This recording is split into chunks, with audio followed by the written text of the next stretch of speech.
ஒவ்வொன்றையும் இந்த பிரபஞ்சம் பதிவு செய்து கொண்டிருக்கிறது. 3 நிலைகளிலே அந்த பதிவானது நடைபெற்று கொண்டே இருக்கிறது. ஒன்று, திருவின் வடிவாக இறைவன் இயற்கையின் வடிவமாக பஞ்சபூதங்களின் சாட்சியாக அனைத்தையும் பதிவு செய்து கொண்டிருக்கிறான். குருவின் வடிவாக நாம் யாரிடத்திலே நம்மை முழுமையாக ஒப்படைக்கின்றோமோ அந்த சரணடைந்த குருவினிடத்திலே நம்முடைய ஒவ்வொன்றும் பதிவாகி கொண்டிருக்கிறது. மற்றொன்று, நமக்குள் இருக்கின்ற உருவின் வடிவாக, அந்த உரு என்பது நம் மறு உருவான மனசாட்சியின் வடிவத்திலே. ஆக நமக்குள் நடக்கின்ற மாற்றங்களை நம் சிந்தனைக்கு எட்டாவிட்டாலும் உணர்விலே நமக்குள் நடக்கின்ற அத்தனையும் இறைவன் இயற்கையின் வடிவமாக அறிவான்.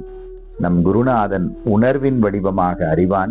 நமக்குள்ளே இருக்கின்ற மனசாட்சியின் வடிவமாக அத்தனையும் பதிவாகிறது. இந்த எண்ணம் இருந்தால்